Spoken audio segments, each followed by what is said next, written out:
지혜의 등불을 찾아. 우리들 각자의 삶은 한 권의 책과 같습니다. 매일 새로운 페이지가 쓰이고 기쁨과 슬픔, 만남과 이별의 문장들이 빼곡히 채워져 갑니다. 우리는 그 이야기의 주인공으로서 때로는 환희에 차 다음 장을 넘기지만 때로는 이야기의 방향을 잃고 칠흑 같은 막막함 속에서 헤매기도 합니다.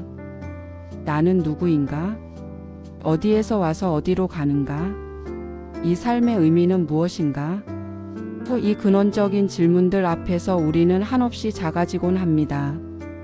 여기 약 2600년 전 우리와 똑같은 실존적 고민을 안고 그 답을 찾아 떠났던 한 사람이 있습니다. 태어나면서부터 모든 것이 보장된 왕자의 삶. 부와 명예, 아름다운 아내와 사랑스러운 아들. 세상 모든 사람이 부러워할 만한 삶의 정점에 서 있었지만 그는 성문 밖에서 늙고 병들고 죽어가는 사람들의 모습을 보고 깊은 충격에 빠집니다. 그 어떤 부귀영화도 생로병사의 괴로움 앞에서는 한낱 신기루에 불과하다는 사실을 깨달은 것입니다. 그는 모든 것을 뒤로하고 진리를 찾아 고행의 길을 떠납니다. 굶주림과 육체적 고통이 깨달음을 줄 것이라 믿으며 스스로를 극한까지 몰아붙였지만 얻은 것은 쇠약해진 몸과 더욱 깊어진 번뇌뿐이었습니다. 마침내 그는 극단적인 고행과 쾌락주의 그 어느 쪽에도 진리가 없음을 깨닫습니다. 그리고 나일한자나 강에 몸을 씻고 한 소녀가 바친 유미죽을 마신 뒤 보리수나무 아래에 가부좌를 틀고 앉습니다. 깨달음을 얻기 전에는 이 자리에서 일어나지 않으리라. 깊고 깊은 명상 속에서 그는 마침내 우주의 모든 이치를 꿰뚫는 위대한 깨달음을 얻고 부처, 즉 깨달은 자가 되었습니다. 이 오디오북은 바로 그 부처가 스스로의 삶을 통해 증명해낸 지혜의 말씀들을 모아 오늘을 살아가는 우리들의 삶의 고요한 등불을 밝히고자 합니다. 복잡한 현실 속에서 잠시 멈춰 내면의 소리에 귀 기울이는 시간이 되기를 바랍니다. 지금부터 부처의 목소리를 빌려 삶의 본질을 꿰뚫는 지혜의 여정을 함께 떠나보겠습니다. 일부 마음 모든 것의 시작. 모든 일은 마음이 근본이다. 마음에서 나와 마음에 의해 이루어진다. 나쁜 마음을 가지고 말하거나 행동하면 괴로움이 그를 따른다. 마치 수레바퀴가 소의 발자국을 따르듯이 반대로 착한 마음을 가지고 말하거나 행동하면 즐거움이 그를 따른다. 마치 그림자가 그 주인을 따르듯이 부처의 가르침은 언제나 마음이라는 출발점으로 돌아옵니다. 우리가 경험하는 세상, 우리가 느끼는 행복과 불행, 우리가 마주하는 천국과 지옥, 그 모든 것의 설계자는 바로 우리 자신의 마음이라는 것입니다. 어느 날 한 제자가 부처에게 물었습니다. 스승님, 세상은 왜 이토록 고통스러운 것입니까? 부처는 제자의 손에 뜨거운 숯을 하나 쥐어주려 했습니다. 제자는 화들짝 놀라 손을 피했습니다. 부처는 미소 지으며 말했습니다. 보아라. 뜨거운 숯이 너를 고통스럽게 한 것이냐, 아니면 뜨겁다는 생각과 그것을 피하려는 너의 마음이 고통을 만든 것이냐? 우리는 흔히 고통의 원인이 외부로부터 온다고 착각합니다. 나를 힘들게 하는 사람, 풀리지 않는 문제, 뜻대로 되지 않는 상황. 하지만 부처는 외부의 사건 자체는 그저 첫 번째 화살일 뿐이라고 말합니다. 진짜 우리를 고통스럽게 하는 것은 그 사건에 대해 왜 나에게 이런 일이라며 괴로워하고 분노하고 집착하는 두 번째 화살입니다. 이 두 번째 화살은 다름 아닌 우리 스스로가 자신의 마음에 쏘는 것입니다. 첫 번째 화살은 피할 수 없을지 모릅니다. 삶이란 본래 예측 불가능한 사건들의 연속이니까요. 하지만 두 번째 화살을 맞을지 말지는 온전히 우리의 선택에 달려 있습니다. 내 마음을 고요히 들여다보는 연습을 통해 우리는 날아오는 두 번째 화살을 지혜롭게 피할 수 있습니다. 과거에 머물지 말고 미래를 갈망하지도 말라. 과거는 이미 지나갔고 미래는 아직 오지 않았다. 오직 현재의 순간에만 모든 힘을 집중하라. 우리의 마음은 통제하지 않으면 끊임없이 과거와 미래라는 시공간을 방황하는 유령과 같습니다. 지나간 일에 대한 후회와 아쉬움, 아직 오지 않은 일에 대한 불안과 걱정. 이 두 가지 허상에 사로잡혀 우리는 지금 여기라는 유일한 실제 현실을 놓치며 살아갑니다. 지금 바로 여기 당신의 숨결을 느껴보십시오. 코끝을 스치는 공기의 감촉, 들어오고 나가는 그 숨결이야말로 우리가 살아있음을 증명하는 유일한 진실입니다. 마음을 현재에 붙잡아 두는 연습, 그것이 바로 명상의 핵심입니다. 생각을 억지로 없애는 것이 아니라 그저 지금 이 순간에 집중함으로써 생각의 노예에서 벗어나 마음의 주인이 되는 것입니다. 고요함 속에서 우리는 비로소 우리를 괴롭히던 것들의 실체가 얼마나 허망한지 깨닫게 됩니다. 이부 있는 그대로 바라보기, 무상과 고 그리고 무아. 부처는 깨달음을 통해 세상의 세 가지 보편적인 진리, 즉 삼법인을 보았습니다. 이는 마치 우리가 거스를 수 없는 자연 법칙과도 같습니다. 이 진리를 이해하고 받아들일 때 우리는 비로소 고통의 속박에서 벗어날 수 있습니다. 첫 번째 진리는 무상입니다. 모든 것은 변한다는 진리입니다. 이 세상에 영원한 것은 아무것도 없습니다. 지금 이 순간에도 우리의 몸과 마음, 우리를 둘러싼 모든 것은 끊임없이 변하고 있습니다. 아름다운 꽃은 시들고 뜨거운 사랑은 식으며 젊음은 늙음으로 향합니다. 우리는 이 변화의 흐름을 멈추려 하기에 괴로워합니다. 영원하기를 바라는 마음, 즉 집착이 변화라는 진실과 충돌할 때 고통이 발생합니다. 무상을 받아들이는 것은 포기가 아니라 흐르는 강물에 몸을 맡기듯 삶의 자연스러운 리듬을 타는 지혜입니다. 두 번째 진리는 고입니다. 삶은 근본적으로 고통을 수반한다는 진리입니다. 이는 삶이 무가치하다는 염세주의가 아닙니다. 오히려 우리가 겪는 괴로움의 실체를 직시하라는 현실적인 가르침입니다. 태어남, 늙음, 병듦, 죽음의 고통, 사랑하는 사람과 헤어지는 고통, 미워하는 사람과 만나야 하는 고통, 원하는 것을 얻지 못하는 고통. 이 모든 고통의 뿌리는 바로 첫 번째 진리인 무상을 거스르려는 우리의 욕망과 집착에 있습니다. 세 번째 진리는 무아입니다. 나라고 할 만한 독립적이고 고정불변의 실체는 없다는 진리입니다. 우리는 흔히 나라는 존재가 명확히 있다고 생각합니다. 하지만 나는 무엇일까요? 나의 몸일까요? 나의 생각일까요? 나의 감정일까요? 이 모든 것은 끊임없이 변하는 요소들의 일시적인 결합일 뿐입니다.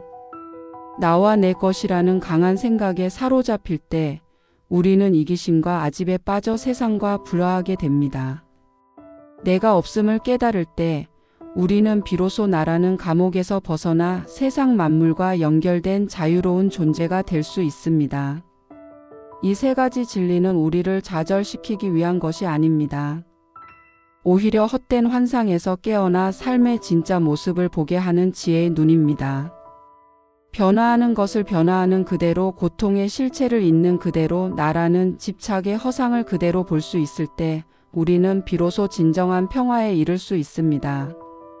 3부 고통의 불을 끄는 법, 집착 내려놓기. 고통의 원인은 집착에 있다. 부처의 가르침 중 가장 핵심적인 개념은 바로 고통과 그 원인인 집착에 대한 통찰입니다. 우리는 왜 괴로워할까요? 부처는 그 원인이 무언가를 영원히 붙잡아 두려는 헛된 욕망, 즉 집착 때문이라고 명확히 말합니다. 한 여인이 사랑하는 외아들을 잃고 실성한 사람처럼 부처를 찾아왔습니다. 그녀는 죽은 아들을 품에 안고 아들을 살려달라고 애원했습니다. 부처는 여인을 가엾게 여겨 말했습니다. 좋다. 마을에 가서 단 한 번도 사람이 죽은 적이 없는 집을 찾아가 겨자씨를 한 줌 얻어오너라. 그러면 내 아들을 살려주겠다. 여인은 희망에 차 마을을 헤맸습니다. 하지만 어느 집을 가도 사랑하는 부모, 형제, 자식을 잃은 슬픔을 경험하지 않은 집은 단 한 곳도 없었습니다. 마침내 빈손으로 돌아온 여인은 부처 앞에 조용히 무릎을 꿇었습니다. 그녀는 깨달았습니다. 죽음은 자신의 아들에게만 닥친 특별한 비극이 아니라 모든 생명이 겪어야 하는 보편적인 과정이라는 것을, 그리고 그 사실을 받아들였을 때 아들에 대한 고통스러운 집착을 내려놓고 비로소 마음의 평화를 얻을 수 있었습니다. 집착은 마치 손에 쥔 모래와 같습니다. 꽉 움켜쥘수록 손가락 사이로 더 빨리 빠져나갑니다. 반대로 손을 활짝 펴면 모래는 그 위에 온전히 머물러 있습니다. 사랑, 재물, 명예, 심지어는 나 자신의 생각이나 신념에 대한 집착까지도 마찬가지입니다. 그것이 내 것이며 영원해야 한다는 생각을 내려놓을 때 우리는 비로소 그것들과 건강한 관계를 맺을 수 있습니다.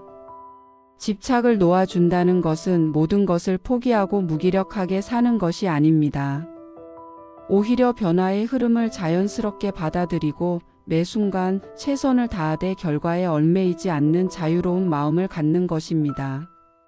사랑하되 소유하려 하지 않고 노력하되 성공에 매달리지 않으며 슬퍼하되 슬픔의 노예가 되지 않는 것입니다. 텅 빈 공간이 있어야 새로운 것을 채울 수 있듯 마음의 집착을 비워낼 때 비로소 진정한 평화와 자유가 그 자리를 채울 것입니다. 4부 우리는 모두 연결되어 있다. 연기와 자비. 이것이 있으므로 저것이 있고 이것이 생김으로 저것이 생긴다. 이것이 없으므로 저것이 없고 이것이 사라짐으로 저것이 사라진다. 이것은 부처가 깨달은 세상의 근본 원리 연기의 법칙입니다. 세상에 그 어떤 것도 홀로 존재할 수 없으며 모든 것은 서로 그물코처럼 얽혀 영향을 주고받는다는 심오한 가르침입니다. 지금 당신 앞에 놓인 책 한 권은 나무와 물, 햇빛, 그리고 그것을 베어 종이로 만들고 글을 쓰고 인쇄하고 운반한 수많은 사람들의 인연이 모여 만들어진 것입니다.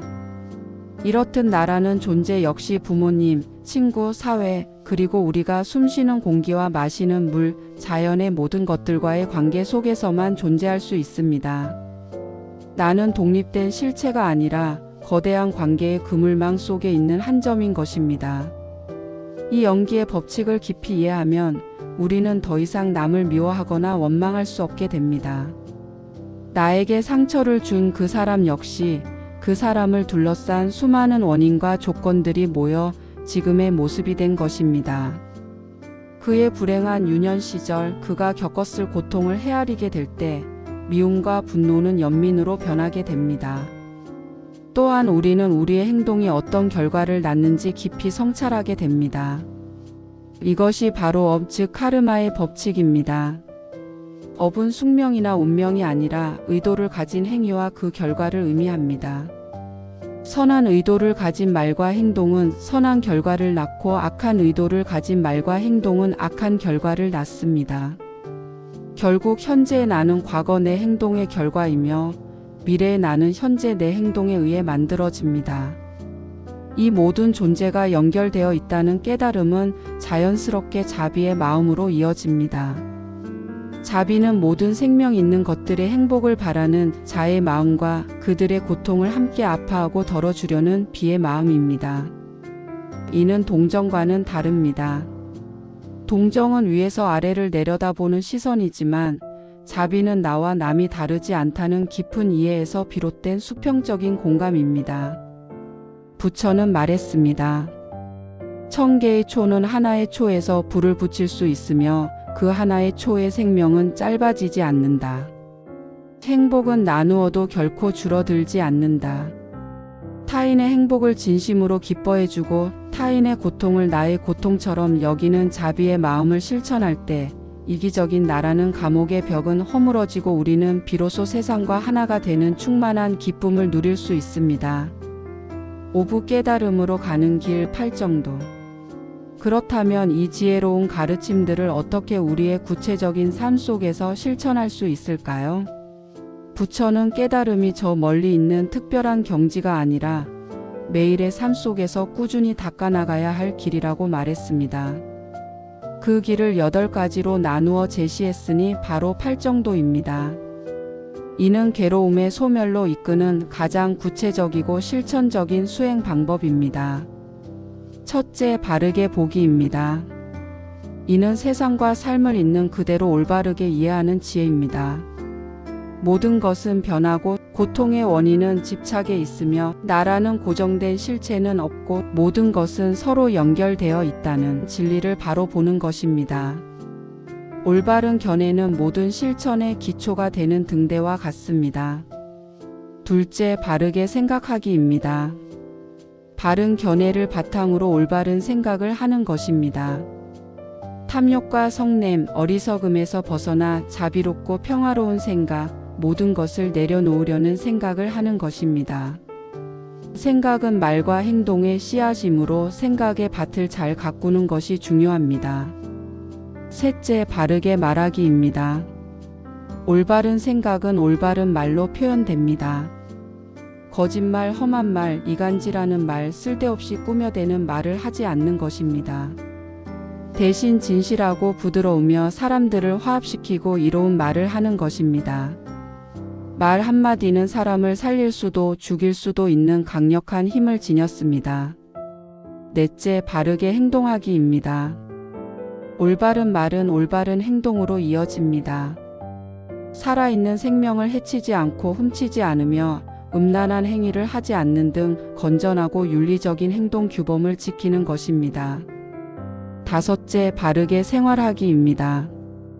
다른 생명에게 해를 끼치지 않는 정당한 방법으로 의식주를 구하고 생계를 유지하는 것입니다. 사기, 착취 등 남에게 고통을 주는 직업을 피하고 정직한 노동으로 살아가는 것을 의미합니다. 여섯째, 바르게 노력하기입니다. 끊임없이 선한 마음을 키우고 악한 마음은 버리기 위해 꾸준히 정진하는 것입니다. 아직 생기지 않은 악은 막고 이미 생긴 악은 없애며 아직 생기지 않은 선은 키우고 이미 생긴 선은 더욱 발전시키려는 의지적인 노력입니다. 일곱째, 바르게 마음 챙기기입니다. 지금 이 순간 자신의 몸과 마음에서 일어나는 모든 현상을 명확하게 알아차리는 것입니다. 밥을 먹을 때는 밥 먹는 행위와 맛을 온전히 알아차리고 걸을 때는 발의 감각과 움직임을 알아차리는 것입니다. 마음 챙김은 우리를 과거와 미래라는 망상에서 벗어나 현재에 깨어있게 합니다. 여덟째, 바르게 집중하기입니다. 바른 마음 챙김을 통해 흩어진 마음을 하나로 모아 고요하고 평화로운 산매의 상태에 이르는 것입니다. 깊은 집중을 통해 마음의 동요가 완전히 가라앉았을 때 우리는 사물의 본질을 꿰뚫어 보는 통찰의 지혜를 얻게 됩니다. 이 8가지 길은 지혜, 윤리적 실천, 그리고 정신 수양이라는 3가지 기둥으로 이루어져 있으며 서로가 서로를 도우며 함께 나아가는 완전한 수행 체계입니다. 이 길을 꾸준히 걸어갈 때 우리의 삶은 고통의 바다를 건너 평화와 지혜의 열반에 이르게 될 것입니다. 맺은 말 스스로 등불이 되어 고요한 평화 속으로. 부처가 45년간의 길고 긴 가르침을 마치고 쿠시나가라의 산라나무 숲 아래에서 열반에 들기 전 슬픔에 잠겨 눈물 흘리는 제자. 아난다와 다른 제자들에게 남긴 마지막 유언은 그의 모든 가르침을 관통하는 가장 빛나는 정수였습니다. 아난다여, 스스로를 섬으로 삼고 스스로에게 의지하라. 다른 것에 의지하지 말라. 진리를 섬으로 삼고 진리에 의지하라. 다른 것에 의지하지 말라. 나의 가르침이 곧 너희들의 스승이 될 것이다. 자등명 법등명. 스스로를 등불로 삼고 진리를 등불로 삼으라는 이 마지막 당부는 행복과 깨달음의 원천이 결코 우리 바깥에 있지 않음을 힘주어 말하고 있습니다. 그 어떤 위대한 신이나 스승도 우리를 대신해 삶의 강을 건너줄 수는 없습니다. 그들은 단지 강 저편의 밝은 땅을 가리켜주는 손가락일 뿐입니다. 우리는 그 손가락이 가리키는 방향을 보고 스스로의 두 발로 한 걸음 한 걸음 강물에 발을 담그고 나아가야만 합니다. 오늘 우리는 부처의 지혜를 따라 마음이 세상을 만드는 건축가임을 배웠고 모든 고통의 뿌리에 집착이라는 불길이 타오르고 있음을 보았습니다. 또한 세상 만물이 연기라는 거대한 그물로 촘촘히 연결되어 있음을 깨닫고 마침내 고통의 불길을 끄고 완전한 평화로 나아가는 팔정도라는 구체적인 지도를 손에 쥐었습니다. 이 가르침들이 당신의 삶에 또 하나의 무거운 짐이나 복잡한 관념이 되지 않기를 바랍니다.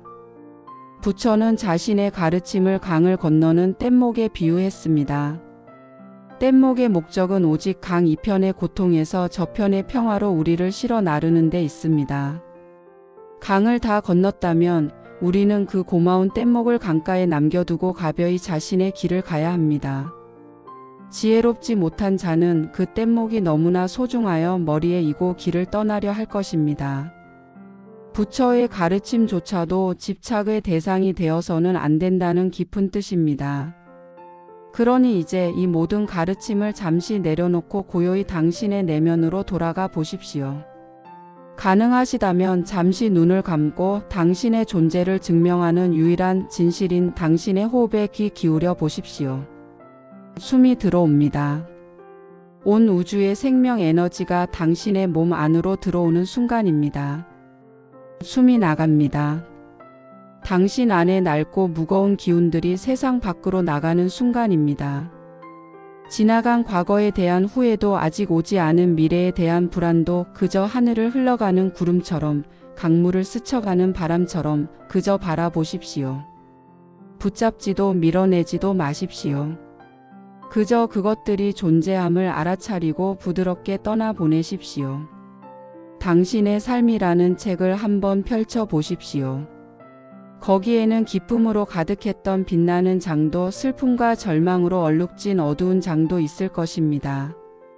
그 모든 페이지들을 따뜻한 연민의 시선으로 바라봐 주십시오. 그 모든 경험들이 있었기에 지금의 당신이 여기에 존재합니다. 이제 우리는 그 이야기의 노예가 아니라 매 순간을 알아차림과 지혜로 써내려가는 현명한 작가가 될 수 있습니다.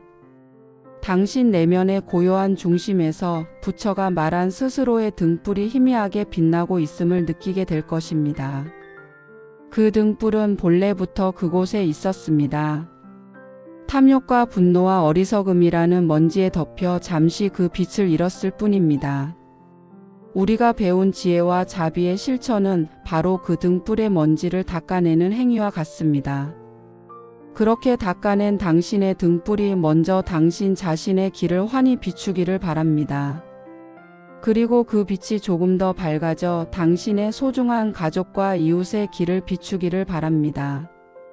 마침내 그 빛이 온 세상에 가득 퍼져 이름 모를 모든 존재들의 상처와 어둠을 어루만지는 자비의 빛이 되기를 기원합니다.